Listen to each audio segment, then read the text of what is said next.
जमींदार अपने गार्डन में पौधों को पानी दे रहा है। चेहरे पर सुकून और निश्चिंतता साफ झलक रही है। इतने में दरोगा साहब वहां आकर खड़े हो जाते हैं।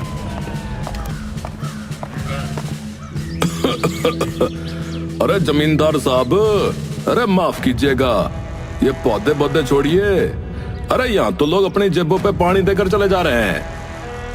अरे दरोगा जी, इतने से पौधे को पानी दे रहे हैं और आप सूरत का पानी उड़ा रहे हैं। क्या बात है, आज कैसे दर्शन हुए? अरे जमींदार साहब, आपको तो मालूम ही है, गांव में गोपी जग्गू चोर का आतंक छाया हुआ है। दिन दहाड़े जो है चोरी करने लग रहे हैं। उनका तरीका भी गजब का है। हर बार जो है नया तरीका निकालते हैं चोरी करने का। चोरी करते हैं और किसी को जो है खबर तक नहीं लगती जी। अरे दरोगा जी, चोरी भी कोई कला है जो इतना सिर खपाया जाए। हमें तो लगता है आप अपने काम में भी थोड़ा हंसी मजाक मिला लिया करें। अरे ये मजाक की बात ना है जमींदार साहब, मनने लाग रहा है कि आपको ही रात में चोरी का मजा चखाना पड़ेगा, समझे? अरे दरोगा जी, गोपी जग्गू को लेकर इतनी टेंशन मत लीजिए। ये चोर मेरे सामने आएंगे तो खुद ही रोटी बनाने लगेंगे। क्यों उनसे डरे हम? देखिए जमींदार साहब, इनकी चालें इतनी सातिर है कि सारा गांव परेशान हो लिया। हमारे पास जो है ना शिकायतों का ढेर लगा है, ढेर। और मेरे पास शिकायतों का ढेर कहां है? देखिए दरोगा जी, चोरी करना किसी हुनर से कम नहीं है। उस पर भी नया तरीका आजमाना तो एकदम कलाकारों वाली बात है। लगता है आप समझ नहीं रहे जमींदार साहब। ये गोपी जग्गू कोई साधारण चोर ना है। कहते हैं उन्होंने अपने घर में चोरी के सामान का जो है ना म्यूजियम बना रखा है, म्यूजियम। अरे वाह, तो हमारे गांव में भी म्यूजियम खुला है भाई। देखिए दरोगा जी, हमारे जैसे जमींदार तो यूं ही दरोगाओं के कहने पर डरने लगे तो हमारी इज्जत कहां जाएगी।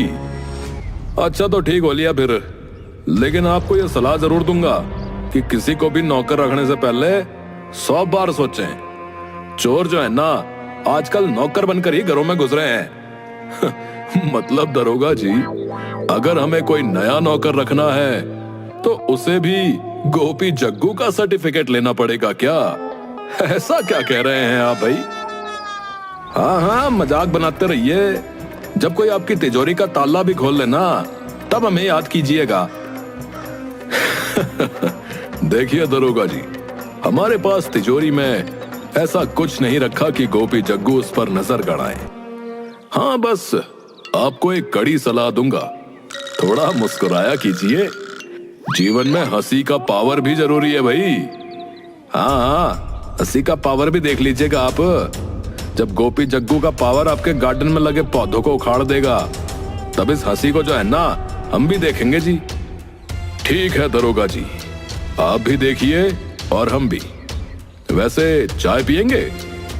पर चाय का क्या करना है, मुझे अपने काम करने दीजिए। दरोगा वहां से गुस्से में निकल जाता है और जमींदार हंसते हुए उसे देखता रहता है।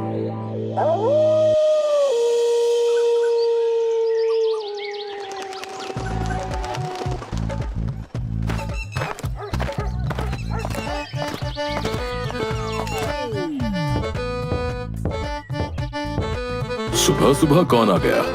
लगता है दरोगा जी फिर किसी और चेतावनी के साथ आए हैं।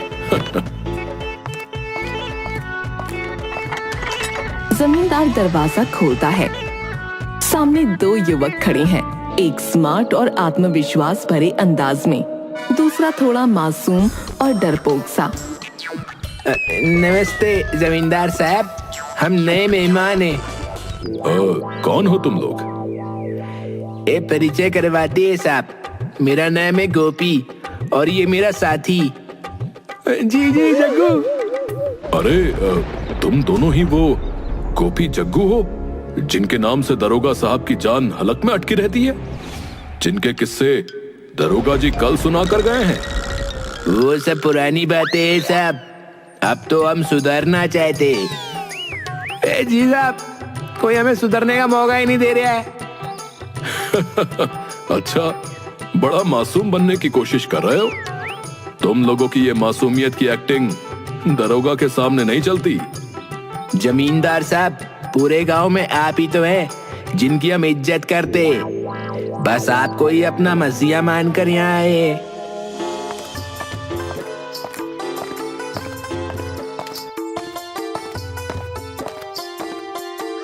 पिताजी, कौन है ये लोग? ये दो महानुभाव वही हैं जिनके किस्से कल दरोगा जी सुना कर गए थे। कहते हैं ये अब सुधरना चाहते हैं। अच्छा, तो ये वही गोपी जग्गू हैं। जी दीदी, बस एक मौका दीजिए, हम काम करना चाहते हैं ईमानदारी से। दीदी, हम सच में सुधरना चाहते हैं, हमें कहीं काम नहीं मिलता, आप ही हमें अपनी छांव में रख लीजिए। पिताजी, क्यों ना इन्हें एक मौका दिया जाए कि काम करेंगे और इनका सुधार भी हो जाएगा। भरोसा नहीं कर सकते तो एक काम करें, इन्हें काम के बदले बस खाना पीना दीजिए, पैसे मत दीजिए। ऐसे में अगर ये सच में सुधरना चाहते हैं तो रुकेंगे, वरना खुद ही भाग जाएंगे। हाँ, ये बात तो सही है। अच्छा सुनो गोपी जग्गू, काम करोगे तो सिर्फ खाने को मिलेगा, पैसा वैसा कुछ नहीं, समझे? साहब, हमें तो बस मौका चाहिए, काम के नाम पर आप जो देंगे वही सही। बिल्कुल, हमें आपके यहाँ काम करना है, पैसा बाद में देखेंगे ना। जमींदार और सौम्या दोनों सहमति में सिर हिलाते हैं। तो ठीक है, कल से काम पर लग जाओ। सुबह उठकर साफ सफाई से लेकर बगीचे की देखभाल सब तुम्हारे जिम्मे। जी साहब, आप निश्चिंत रहिए, सब चमकता हुआ मिलेगा, एकदम चकाचक। बहुत बहुत धन्यवाद साहब, आपने हमें मौका दिया। जमींदार के मन में एक मुस्कान है, क्योंकि बिना पैसे दिए दोनों को काम पर रख लिया है। गोपी जग्गू एक दूसरे की ओर देखकर मुस्कुराते हैं और अंदर जाते हैं। गांव के चौपाल पर मुखिया जी और उसकी पत्नी बिंदिया बैठे हैं। बिंदिया उत्साह में मुखिया को बताती है, सुनो जी, आपको पता है जमींदार ने वो मशहूर गोपी जग्गू चोरों को अपनी हवेली में नौकर रख लिया है। चुप कर बिंदिया, बड़ी बड़ी बातें हैं बड़े बड़े लोगों के बीच, तू चपड़ चपड़ बंद कर। हाँ, बड़े लोग हैं, लेकिन चोरों को नौकर रखना बड़ी अजीब बात है। कौन समझाए जमींदार को? जो करना है करने दे जमींदार को, हम क्यों चिंता करें भाई। वाह गोपी जग्गू, तुम लोगों का काम करने का ढंग तो गजब का है। इतने लगन से काम करते हो जैसे गुलाम हो मेरे। साहब, आपके कहने पे जान भी हाजिर है, हम दोनों आपके गुलाम ही तो है। और साहब, आज रात को आपको एक लोरी भी सुनाएंगे, नींद भी सुकून की आएगी यार। अरे वाह, एक तो काम मुफ्त में हो रहा है, ऊपर से लोरी भी। धन्य हो तुम लोग।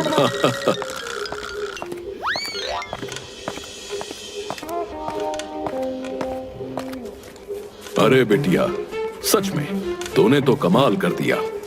तेरी वजह से ये दो लोग मेरे घर का सारा काम मुफ्त में कर रहे हैं। पिताजी, मैंने आपको पहले ही बताया था कि मेरे दिमाग का कोई जवाब नहीं। कॉलेज में जब सब मेरे दिमाग के कायल हैं, क्या पता एक दिन मैं आइंस्टाइन की जगह ले लूं। हाँ, क्यों नहीं, एक दिन तू जरूर आइंस्टीन से भी बड़ी बनेगी। जमींदार हवेली के बाहर निकलकर खुद से बातें करने लगता है। मेरी बेटी का दिमाग सच में बहुत तेज है, कल आइंस्टीन की जगह उसकी तस्वीर होगी। उसी समय मुखिया वहाँ आ जाता है और जमींदार की बात सुनकर ठिठक जाता है। अरे जमींदार साहब, आप ये क्या बड़बड़ा रहे हैं? बेटी की तस्वीर आइंस्टीन की जगह? हाँ मुखिया जी, मेरी बेटी के दिमाग की जितनी तारीफ करूं उतनी कम है। वही तो है जिसने ये गोपी जग्गू को सुधरने का मौका दिया। अब मुफ्त में सारा काम हो रहा है। जमींदार साहब, कुछ समझिए, आपने चोरों को नौकर रख लिया है, ये सही नहीं है। कहीं वो आपसे कोई चाल तो नहीं चल रहे? अरे मुखिया जी, आप भी ना, बड़े लोग बड़े दिल वाले होते हैं, मुझे उन पर पूरा भरोसा है।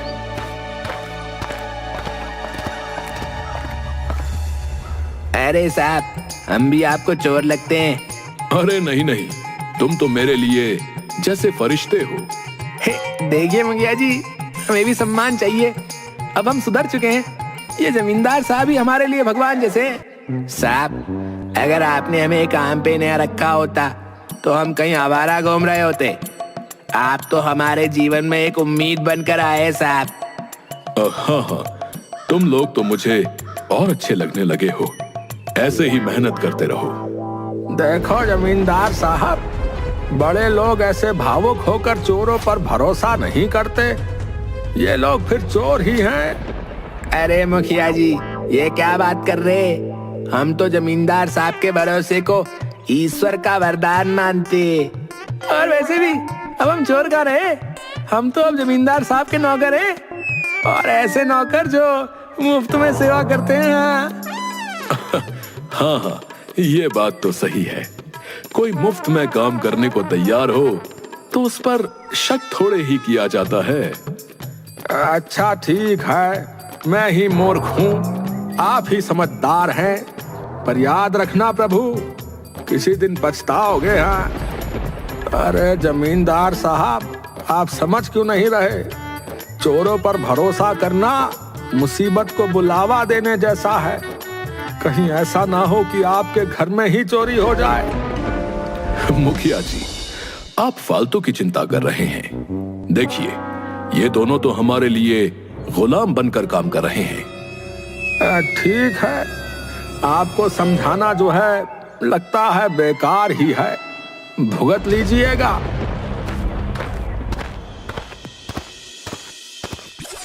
जमींदार के कमरे में एक जग्गू उनके पैर दबा रहे हैं। तभी बिंदिया कमरे में प्रवेश करती है। अरे ओ जमींदार, तू क्या कर रहा है? दो चोरों को अपने घर पर नौकर बना लिया। अरे बिंदिया बहन, ये दोनों बहुत अच्छे लोग हैं, अब सुधर गए हैं, बहुत मेहनती हैं।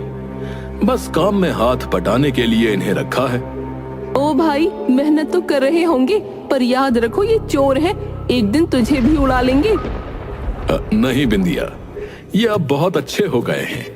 देखो, ये मेरे पैर भी दबा रहे हैं, लोरी भी सुनाते हैं, जैसे कोई भला नौकर हो। लोरी सुनाते हैं? तो फिर क्या, घर में रात को तुझे सोने के बजाय भूतिया फिल्में दिखाएंगे।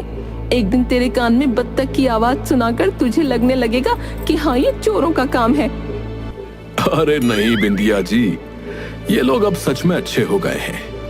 मैं तो उनका बड़ा कदरदान बन गया हूँ।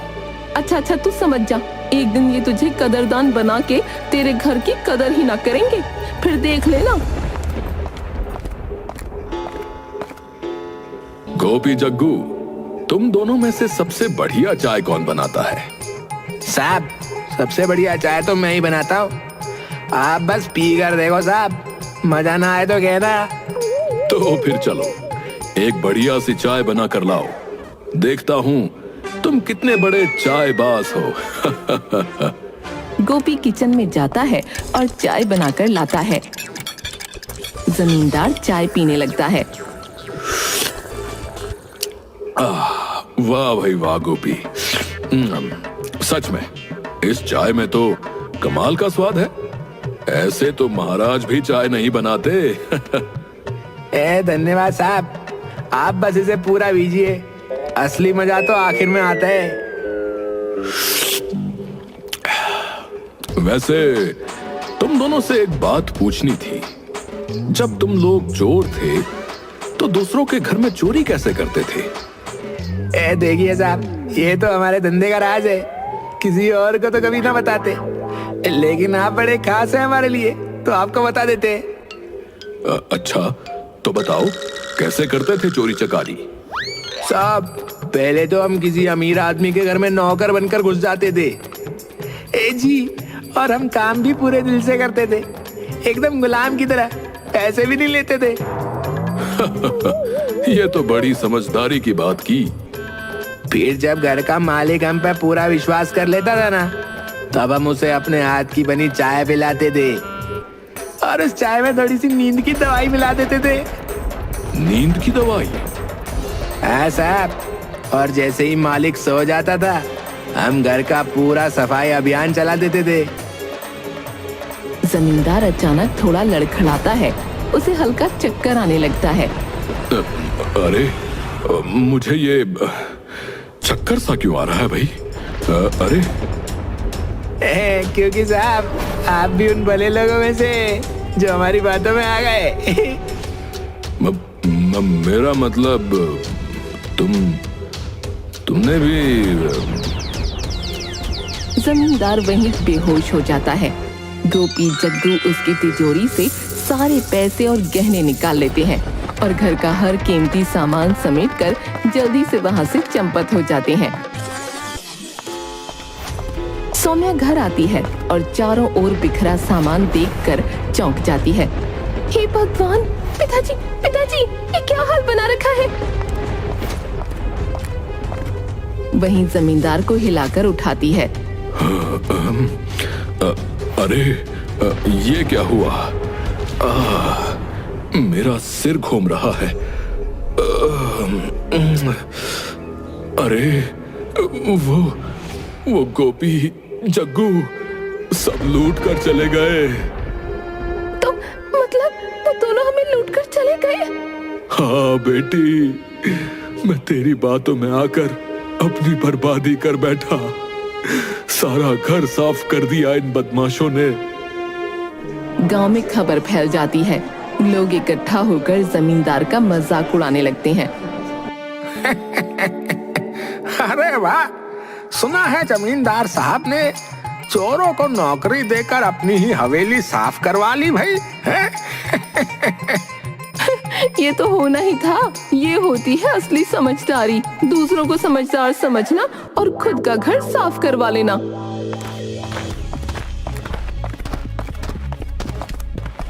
जमींदार गुस्से से सौम्या को लेकर थाने पहुंचता है और दरोगा को सारी कहानी बताता है।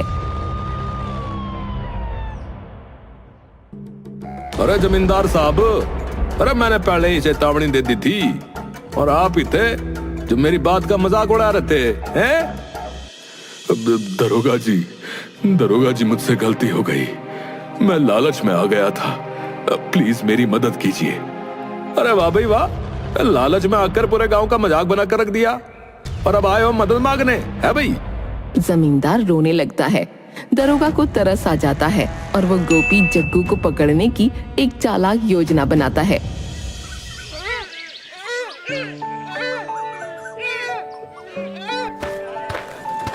अगले दिन दरोगा एक भेष बदलकर गुप्त रूप से गांव में घूमता है। उसी समय गोपी जग्गू किसी और घर को लूटने का प्लान बना रहे थे। दरोगा उनकी बातें सुन लेता है और उनके पास जाकर अपना परिचय छुपाकर बोलता है। अरे भाई लोगों, लगता है तुम दोनों का धंधा तो जोरदार चल रहा है। अरे बस, हम हैं ही इतने होशियार। एक बार घर में घुस गए तो बाहर निकलते सिर्फ तिजोरी लेकर हैं। और हाँ, हमारे जैसे चालाक चोरों को पकड़ना जो है ना, किसी के बस की बात नहीं है। अरे क्या बात है? पर भाई, कभी अपने जैसे स्मार्ट बंदों के साथ मुकाबला किया है?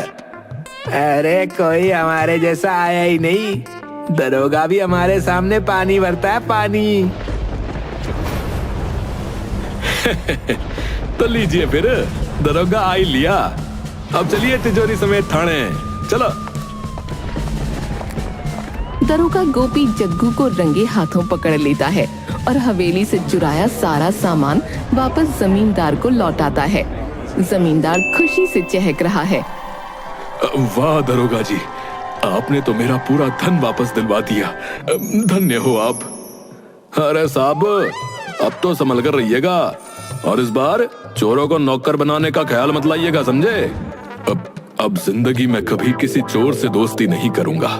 गांव वाले हंसते हैं और मुखिया अपनी पत्नी के साथ ठहाके लगाते हैं। जमींदार साहब, क्या बात है? अच्छा हुआ कि समझ में आ गया कि चोरों को नौकर बनाना अच्छा नहीं होता है। चलिए, अब आपको कोई और मशहूर चोर मिल जाए तो हमें भी बताइएगा, इस बार हम भी ताली बजाएंगे। जमींदार गांव वालों की हंसी को सहन करता है और लाजवाब होकर धीरे से अपनी बेटी की तरफ देखता है। सौम्या भी हंसते हुए अपनी गलती मान लेती है। तो जमींदार साहब, अब सीखा कुछ? हाँ दरोगा जी, अब समझ में आया, चोर को कभी नौकर नहीं बनाना चाहिए, चाहे वो कितना भी मासूम दिखे।